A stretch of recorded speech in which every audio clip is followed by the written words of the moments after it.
usando ahora y obviamente no tuvimos todo como quisiéramos antes, pero esperamos mañana no tener ninguna cancelación más de las clases. Ok.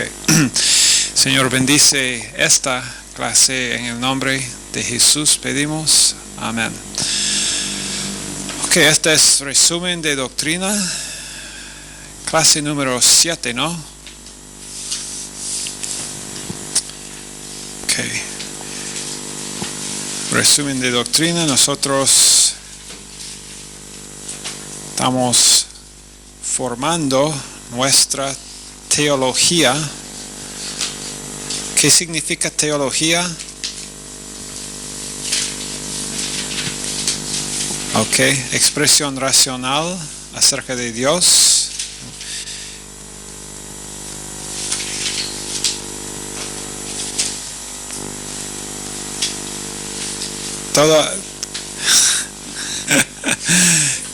Cada persona es teóloga, ¿no? ¿Es cada persona un teólogo?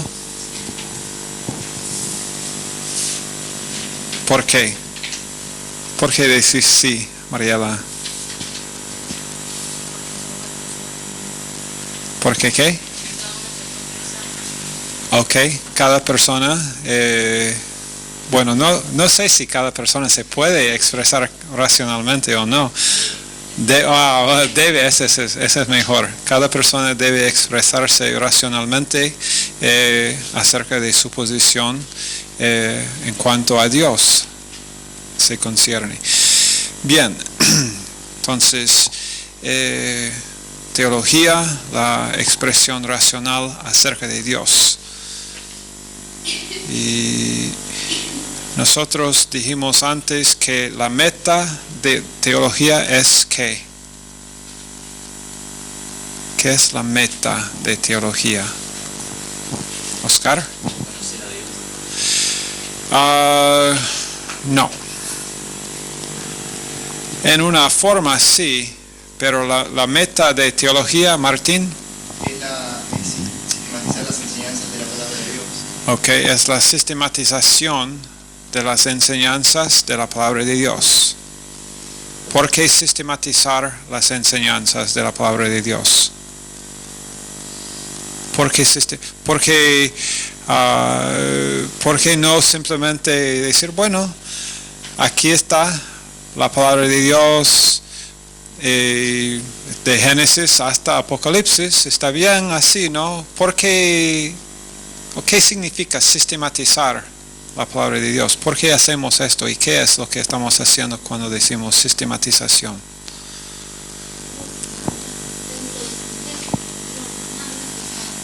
Ok, ordenar, bien.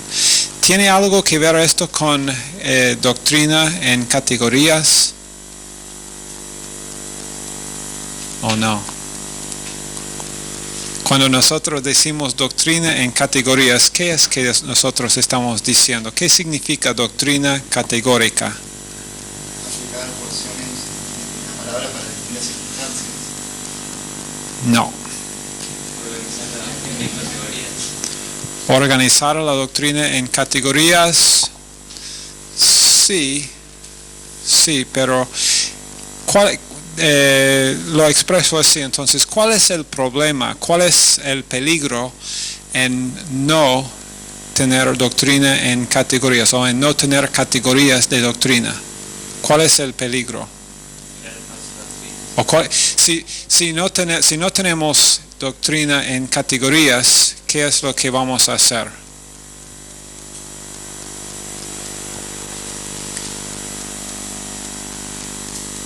Si no tenemos doctrina, si no tenemos una categoría de doctrina, por ejemplo, una categoría de doctrina acerca de la enseñanza de oración, digamos. Si decimos nosotros, aquí yo encuentro un verso en el libro de Santiago acerca de oración.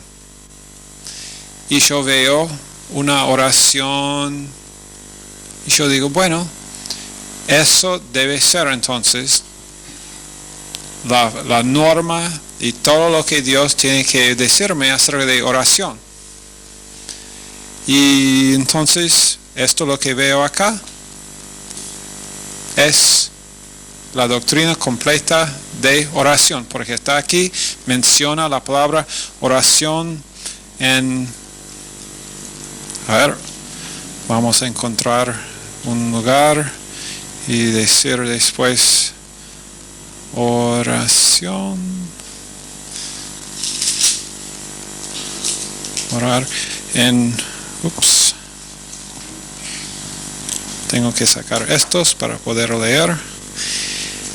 En Santiago 5, 15 o 5, 16 dice la oración eficaz del justo puede mucho. Ok, la oración eficaz del justo puede mucho.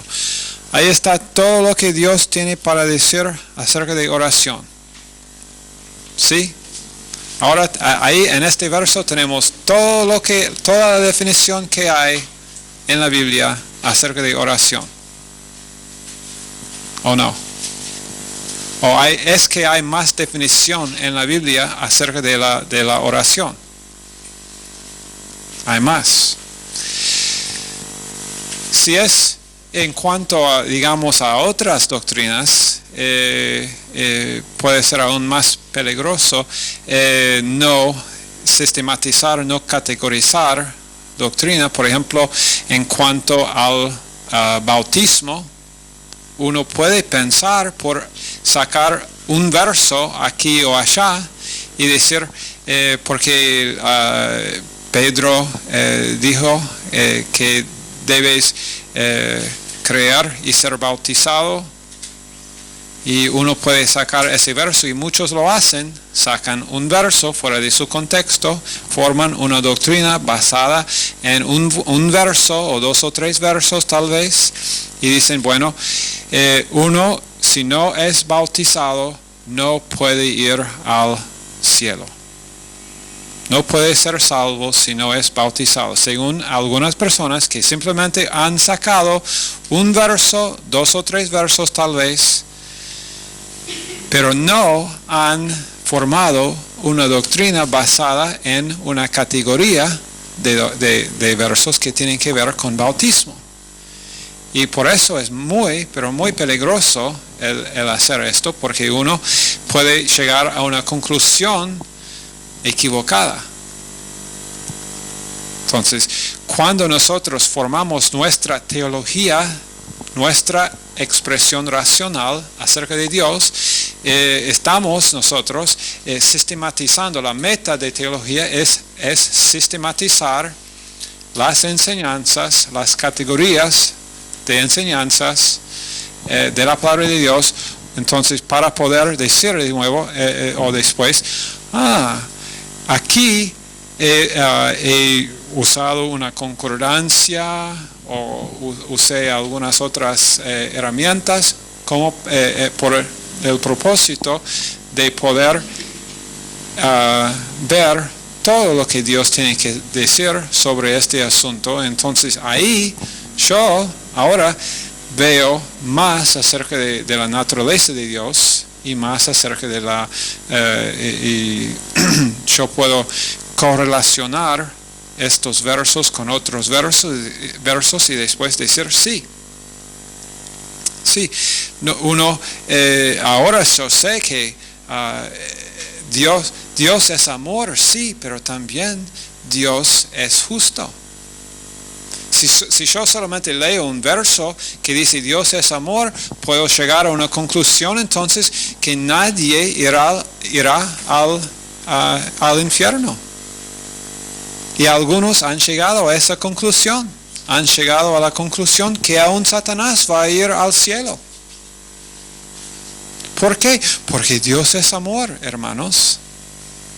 Y hay iglesias, hay ministerios enteros que predican esa doctrina, que Satanás será salvo. ¿Hay un verso que dice esto? No, pero dicen, bueno, usan un verso sacado de su contexto y no añaden todos los otros versos, no tienen doctrina en categorías, no tienen o por lo menos no lo han hecho en una manera, digamos, legítima, con una hermenéutica, con una manera de interpretar la palabra de Dios que es fiel a lo que realmente dice Dios, y entonces llegan a una teología mala. Una teología mala, entonces será una teología que no sistematiza las enseñanzas de la palabra de Dios, sino solamente va aquí, bueno, yo pienso que aquí dice, como yo estoy seguro que acá en la Argentina ustedes han oído personas que han dicho la misma cosa que dicen muchos en mi país. Yo una vez conocí un hombre donde yo trabajaba para el estado, en el estado de Pensilvania, un hombre que dijo, bueno, como dice el libro santo, él dijo, la Biblia, como dice el libro santo, Dios ayuda a los que ayudan a sí mismos. Y yo dije, qué interesante, Elmer, eso fue su nombre, Elmer. Qué interesante, Elmer. ¿Dónde está ese verso? Yo he estado buscando ese verso, Elmer. ¿Dónde está ese verso en la Biblia? Bueno, no sé, me dice Elmer. No sé exactamente dónde está, pero está por ahí en algún lugar. Búscalo para mí, Elmer. Búscalo y después muéstramelo. Él buscó toda una semana. Después vino y dijo, no lo pudo encontrar exactamente. Yo dije, no estoy sorprendido, porque la verdad es que ni ese verso está en la Biblia, ni aún ese pensamiento, porque la verdad es que la Biblia enseña que Dios ayuda a los que no pueden ayudarse a sí mismos. Pero ese tipo de cosas, y bueno, él sí encontró algunas cosas, algunas frases aquí o allá en la Biblia que él pensaba, apoyó su idea de que Dios ayuda a las personas quien ayudan a sí mismos. Como ese hombre quien llamó a la radio creo que hace 2 semanas, y usó el verso para su sistema legalístico que él estaba intentando predicar. Él dijo, bueno, la Biblia dice, ¿cómo va en castellano? Ocúpate de tu salvación con temor y temblor. ¿Alguien se acuerda en este momento dónde está ese verso? Hebreos 4, ¿no es 4? Creo que es 4. Vamos a buscar ese verso.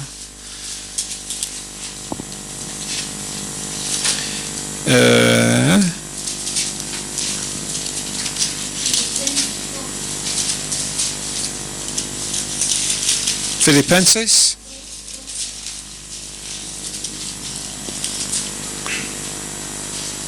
Sí.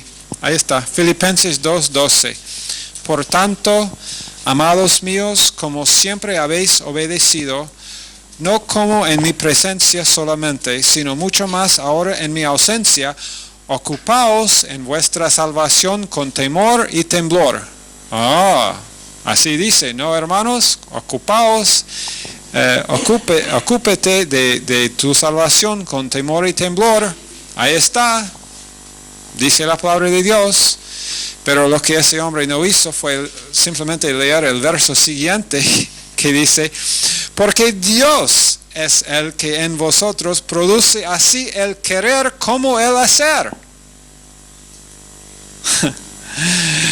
Eso no es muy difícil leer el verso siguiente, antes de llegar a conclusiones, lee los versos alrededor del verso que uno está leyendo. Bueno, parece que este verso está diciendo que yo soy el responsable para todo y que tengo que ocuparme con temor y temblor de mi salvación. Porque Dios ¿Dónde estaba ese verso? Tal vez en su Biblia ese verso está borrado, no sé. Hay personas quienes sacan algunos versos que no les gustan mucho. Bueno, pero ahí vamos nosotros entonces en nuestro estudio de la palabra de Dios, en nuestra teología. Estábamos en los nombres de Dios, que nosotros dijimos que es una muy buena cosa estudiar los nombres de Dios en la Biblia, porque los nombres significaban algo acerca de Dios. Dios usó más que un nombre en la Biblia para demostrarnos cosas acerca de Él. Y nosotros podemos realmente beneficiar, y por eso nosotros dijimos en la última clase que, por ejemplo, realmente no debemos usar la palabra Jehová. La palabra Jehová no es un nombre de Dios. Nunca era un nombre de Dios. La palabra Jehová es un nombre que hombres hicieron usando las letras del nombre de Dios Yahvé, que realmente eran ni aun Yahvé, nosotros lo pronunciamos así, pero eran 4 consonantes, Y, ¿cómo es? Y, H, B, H. Y, H, B, H. Y esto es el nombre que Dios dio para sí mismo a Moisés, cuando Moisés dijo, pero ¿quién voy a decir que está? No, eso no es la primera vez que Dios usa ese nombre en la Biblia, pero es el lugar donde más definición tenemos acerca de ese nombre de Dios, lo que significa, porque Dios después le dice que el yo soy te envió.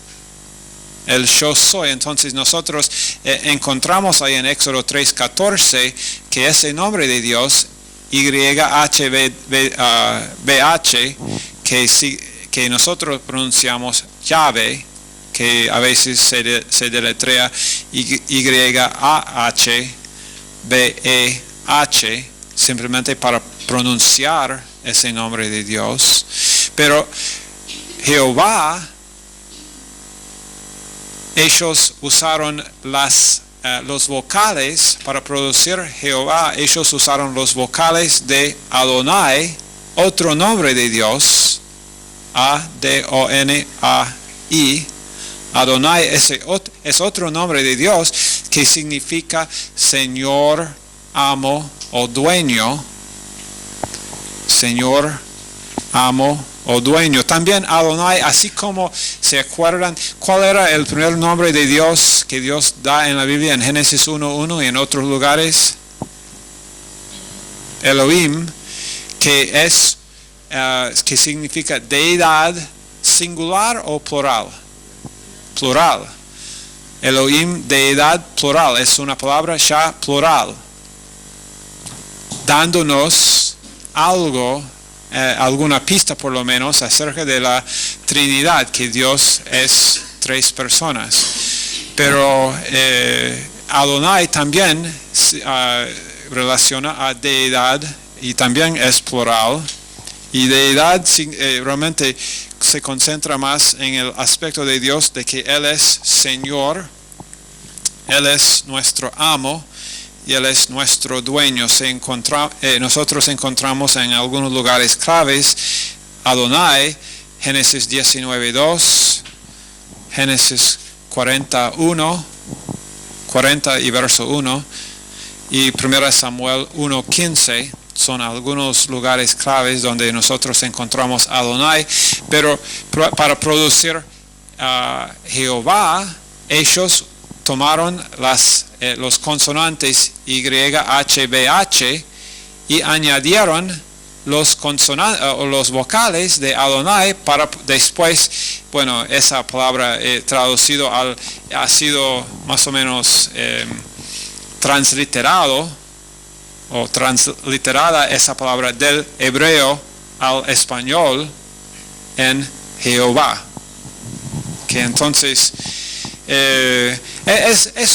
realmente es un tema bastante difícil decir, bueno, no debemos usar esa palabra para un nombre de Dios, porque nunca fue su nombre en ningún lugar. No van a encontrar, solamente en las traducciones que tenemos usando Jehová, es realmente debemos decir o Yahvé o simplemente pero entender que en muchos lugares donde la Biblia usa la palabra Jehová, simplemente mejor Yahvé, y da entendimiento a nosotros hoy en día. Tanto se usa Jehová en el Antiguo Testamento, especialmente de la Biblia de nosotros, que es bastante difícil decir, bueno, no vamos a usar ese nombre. Pero supongo que Dios preferiría ser llamado por su nombre actual que Él dio, que por un nombre inventado por hombres que ellos mezclaron Yahvé con Adonai. Si alguien toma los consonantes de mi nombre, que son STN, y añade después, en vez del vocal A, dice, bueno, preferimos usar el vocal O y me llama Stone. No voy a responder a muchas personas si me llaman Stone. ¿Ah? Ok. Después, y estos son los tres nombres de Dios en el Antiguo Testamento. Tres palabras usadas para nombrar a Dios: Elohim, Yahvé, Adonai. Después, en el Nuevo Testamento, tenemos las palabras, tenemos cuatro distintas palabras que están usadas para describir a Dios. Primero, Theos, T-H-E-O-S, que es la palabra que fue cuando tradujeron el hebreo al griego, la Septuaginta, ¿dónde hicieron esto? Alejandría. ¿En qué país? Uruguay, no Uruguay. Martín, el país del nacimiento de Martín no fue. Martín no fue uno de los 72 judíos que tradujo la Septuaginta. En Alejandría, en Egipto, hicieron esa traducción, y Theos fue la palabra griega usada para traducir Elohim. Cada vez que en el hebreo usaron Elohim, ellos usaron Theos para traducirlo. Y Theos en el Nuevo Testamento es el nombre más frecuente que nosotros encontramos para Dios. Theos, el más frecuente. Después tenemos Kyrios, K-Y-R-I-O-S. Kyrios, que significa Señor.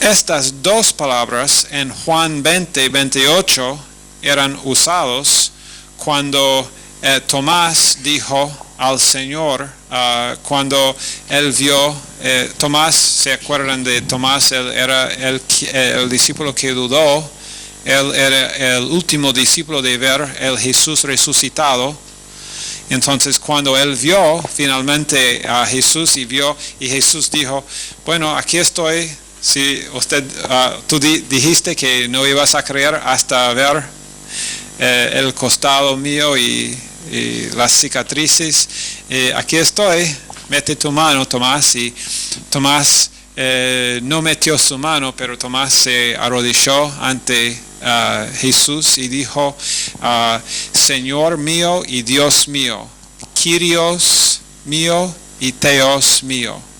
Y ese es realmente ese verso, Juan 20:28, es un verso que realmente enseña muy dramáticamente la deidad de Jesús.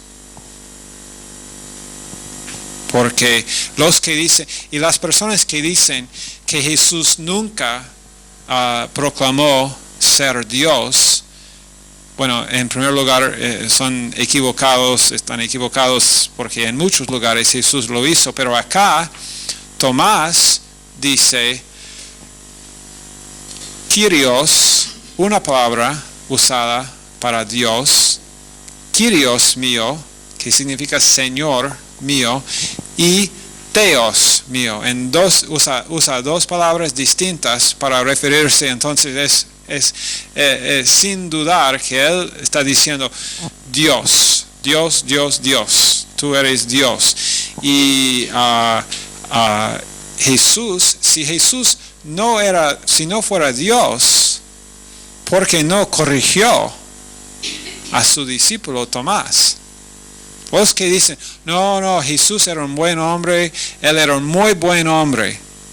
Bueno, si era un buen hombre, realmente un muy buen hombre, y si no era Dios, cuando su discípulo le dice, y se arrodilla ante él y dice, mi Kyrios y mi Theos, mi Dios, en dos formas, entonces él, si no fuera Dios, debería haber dicho, así como el ángel cuando Juan en la revelación que Juan tuvo en Apocalipsis, y Juan ve a un ángel, y el ángel muy poderoso, pero un ángel, y Juan se arrodilla ante el ángel, y el ángel dice, hey, levántate muchacho, yo soy un ser creado como vos, no me adores. Pero Jesús, cuando fue adorado así, no dijo, oh, no hagas esto. ¿Por qué? Porque Jesús sí era Dios y sabía que era Dios. Y bueno, después tenemos la palabra dueño, que en el griego es despotes. Despotes.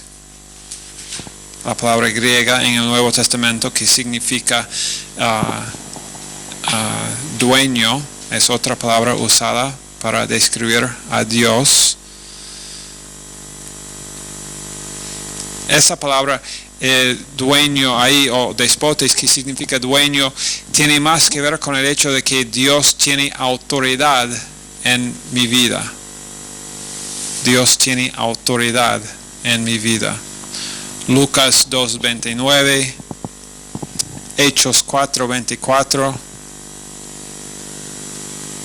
2 Pedro 2:1. Después tenemos una otra palabra en el Nuevo Testamento y vemos una nueva ilustración acerca de Dios a nosotros, que es la palabra Padre, o la palabra que es traducida o que significa Padre.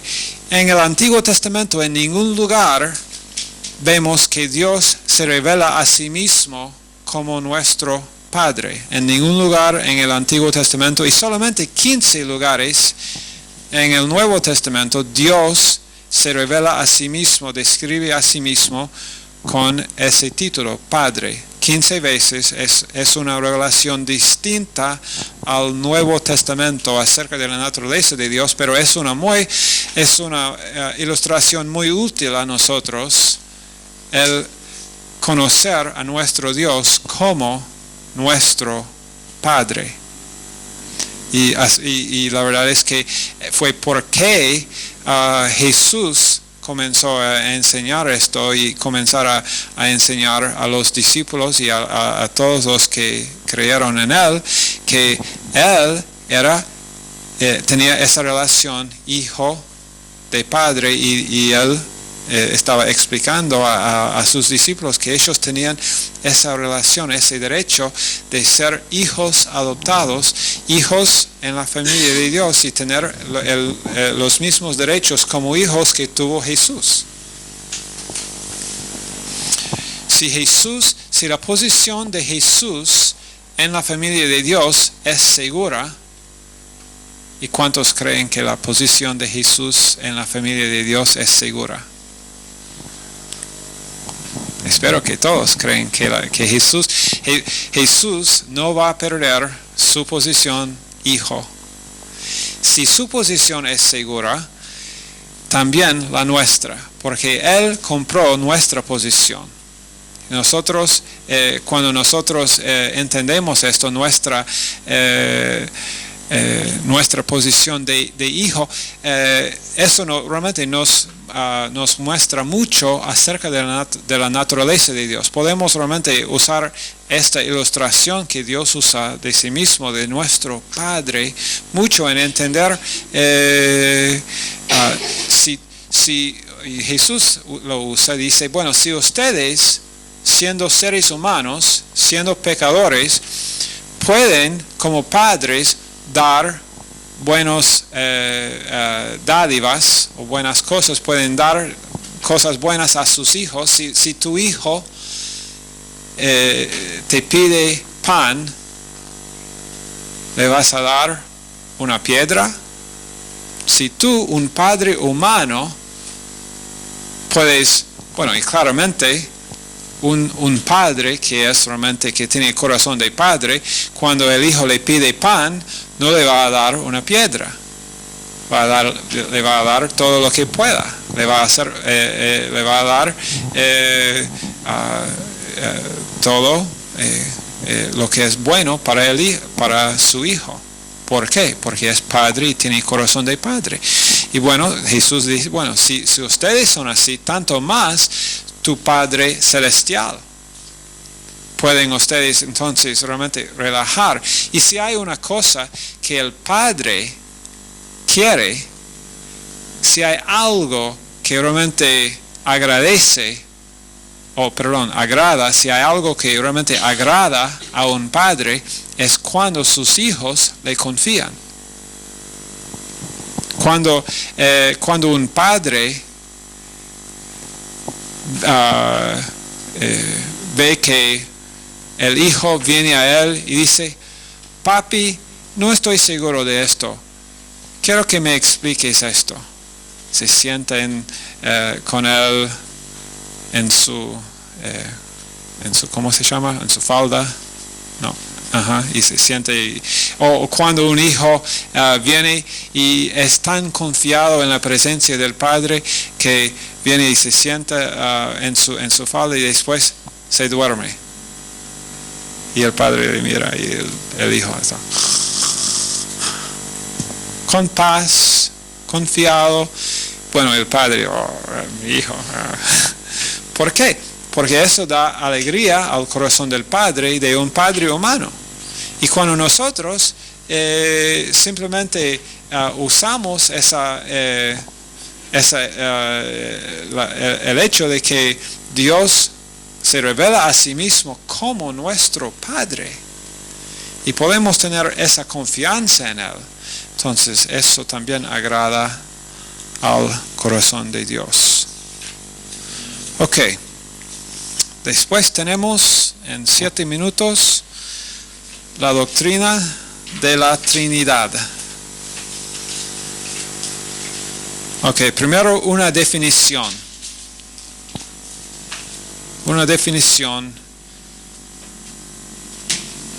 Primero, Dios en ningún lugar, creo que dijimos esto antes, pero en ningún lugar en la Biblia dice o existe la palabra Trinidad.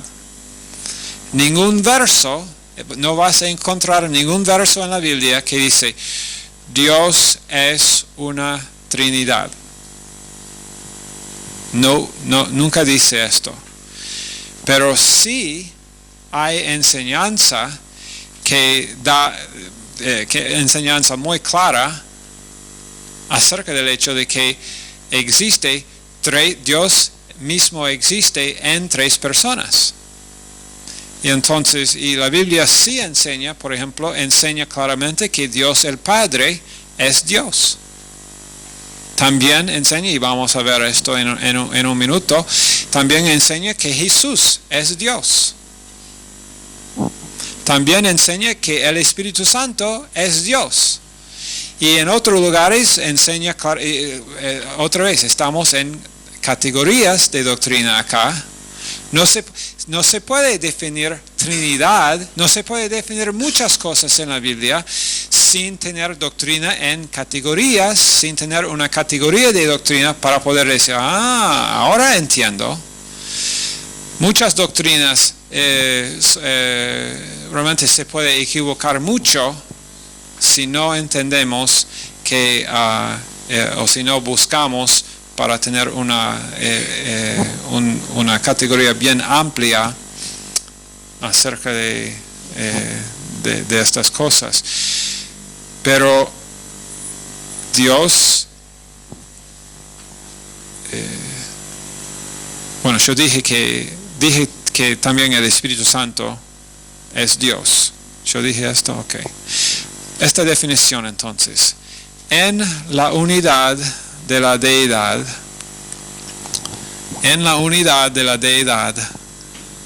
hay 3 personas. En la unidad de la deidad hay 3 personas, coeternas y coiguales.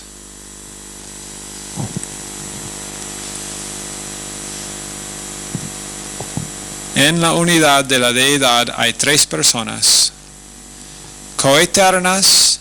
Entonces, cada persona es eterna. Dios el Padre no creó Dios el Hijo. ¿Entienden esto? Dios el Padre no creó a Jesús. Jesús no es un ser creado por Dios el Padre, como enseñan los testigos de Jehová y los mormones. No es una creación. Las 3 personas son coeternas. Existieron las 3 para siempre. Y coiguales. Entonces, otra vez, cuando nosotros estudiamos los 14 atributos de Dios, y como dijimos, no es que hay un número exacto de atributos de Dios, pero hay 14 que nosotros damos en nuestra lista de estos atributos. Se puede dividirlos aún en más categorías si uno quiere, pero dentro de estos atributos, cada persona en la deidad, Padre, Hijo y Espíritu Santo, tiene cada uno de estos atributos. Cada uno de la deidad, Dios Padre es todopoderoso.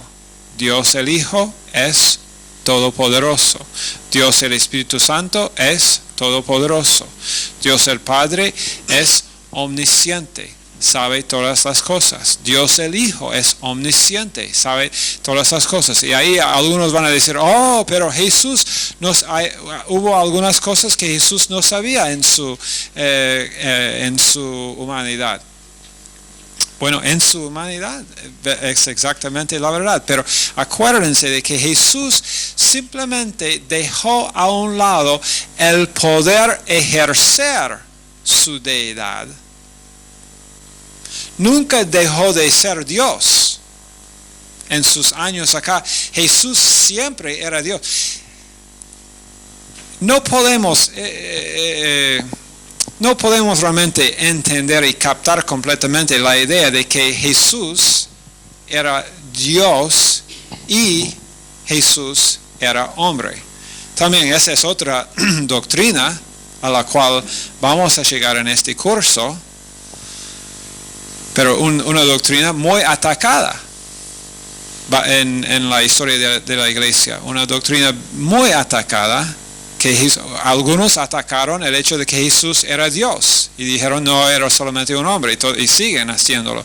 Otros atacaron el hecho de que Jesús era hombre y dijeron no, solamente era Dios y una fantasma o una no sé qué en la tierra. No, Jesús tenía que ser ambos, Dios y hombre, y Jesús aún en su humanidad, él no usó varias facetas de su deidad, siguió siendo imposible entender esto, 100% Dios y 100% hombre. Y una persona.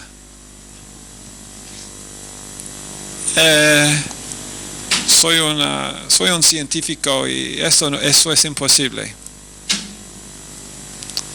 Soy un creyente y lo creo. Porque lo creo, no porque lo puedo probar científicamente, lo creo porque la Biblia me dice que es así. Por eso somos creyentes. No solamente por eso, pero... Ok, en la unidad de la deidad hay tres personas coeternas y coiguales, iguales en substancia,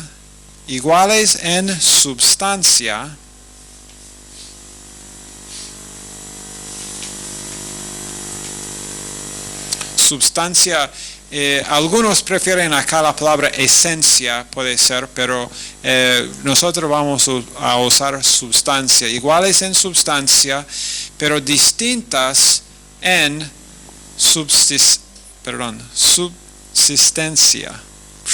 Esa es una palabra, ¿no? Iguales en substancia, pero distintas en subsistencia. Subsistencia significa existencia necesaria.